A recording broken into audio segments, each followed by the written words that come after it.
ऐसी स्थिति में मेरे द्वारा विचार करना यह संभव नहीं है। सभापति महोदय, हमारे साथ ठीक सामने यहाँ पर शोर शराबा हो रहा है।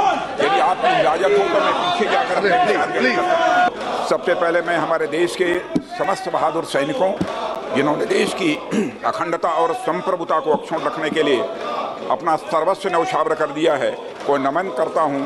और इंटर सर्विसेज ऑर्गेनाइजेशन बिल 2023 के बारे में जो बातें मैंने रखी हैं, उन बातों को यहाँ पर दोहराना नहीं चाहता हूँ, लेकिन मैं इतना ही कहना चाहूँगा सभापति महोदय, यह बिल मौजूदा सेवा अधिनियमों में किसी भी बदलाव का प्रस्ताव नहीं करता है और यह बिल केंद्र सरकार को अंतर सेवा संगठनों के गठन की घोषणा करने की भी शक्ति प्रदान करना प्रस्तावित करता है। और यहाँ मैं इस बात का भी जिक्र करना चाहूँगा कि स्टैंडिंग कमेटी ऑन डिफेंस 2022-23 ने इस बिल को बिना किसी अमेंडमेंट के पारित किए जाने की रिकमेंडेशन की है और इसलिए मुझे प्रसन्नता है कि किसी ने किसी प्रकार के संशोधन का कोई प्रस्ताव नहीं किया है। माननीय सभापति महोदय, मैं आपकी अनुमति से inter services organisation command and control and discipline bill 2023 पर विचार किए जाने का मैं प्रस्ताव करता हूं।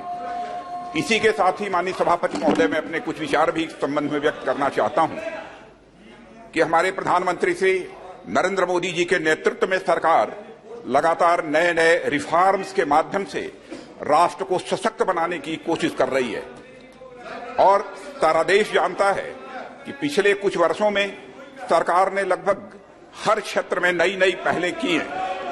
पुराने अनेक कानूनों को जहां हमने समाप्त किया है, वहीं पर जहां जरूरत पड़ी है पुराने जो नियम और कानून रहे हैं, उन नियम और कानूनों में हमने संशोधन भी किया है।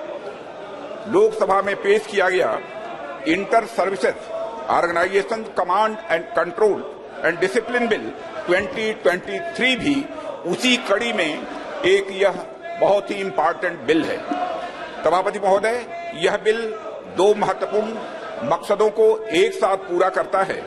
यह हमारी आर्म्ड फोर्सेस के तीनों अंगों के बीच इंटीग्रेशन तथा ज्वाइंटनेस की दिशा में बढ़ाया गया एक बहुत ही महत्वपूर्ण कदम है, जिससे वे भविष्य की चुनौतियों का एकजुट और एकीकृत तरीके से मुकाबला कर सकें। यह एक ऐसा वातावरण बनाने में निश्चित रूप से हमारी यह मदद करेगा जो हमारे इंटर सर्विसेज ऑर्गेनाइजेशंस में अनुशासन को मजबूत करेगा। मैं इन दोनों महत्वपूर्ण पहलुओं पर माननीय सदस्यों का ध्यान आकर्षित करना चाहूंगा। सभापति महोदय, यह सर्वविदित है, अनुशासन यह सेना की आत्मा होती है। यह उनके चरित्र और संकल्प को भी मजबूत करता है। यह आत्मविश्वास को बढ़ावा देने के साथ साथ एक यूनिट या इस्टेब्लिशमेंट के सैनिकों को एकजुट करने में भी मदद करता है। सभापति महोदय, इसलिए कभी किसी परिस्थिति में अनुशासनहीनता का कोई मामला सामने आता है तो उसके बारे में निर्णय जल्द से जल्द यह आवश्यक हो जाता है। Inter services organisation command control and discipline bill 2023 किसी इंटर सर्विसेज ऑर्गेनाइजेशन में डिसिप्लिन बनाए रखने के लिए त्वरित कार्रवाई किए जाने का एक प्राविधान करता है। अध्यक्ष महोदय, वर्तमान में भारतीय सेना, नौसेना और हमारी वायुसेना के पर्सनल अपने रेस्पेक्टिव एक्ट अर्थात आर्मी एक्ट 1950, नेवी एक्ट 1957 तथा एयरफोर्स एक्ट 1950 और उसके तहत बनाए गए रूल्स एंड रेगुलेशंस के अनुसार गवर्न होते हैं। सभापति महोदय, जिस समय ये कानून बने थे उस समय अधिकांश सर्विस ऑर्गेनाइजेशंस में पर्सनल्स सेना के एक ही अंग से होते थे।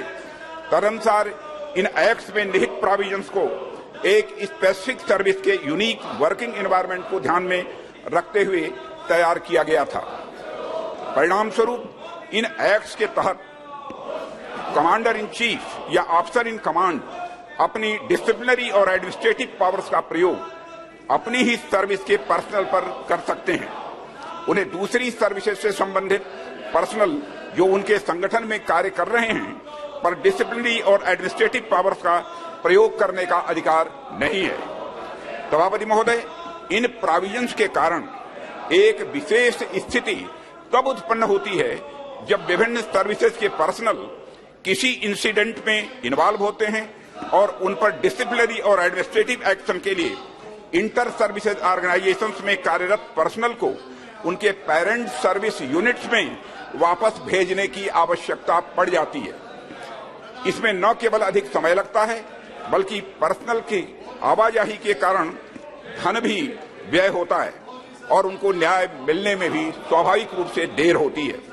इसके अलावा सभापति महोदय, एक ही ऑफेंस के लिए अलग अलग जगहों की एजुकेटिंग अथॉरिटीज के अलग अलग निर्णय के कारण स्वाभाविक रूप से विसंगतियां भी पैदा होती हैं।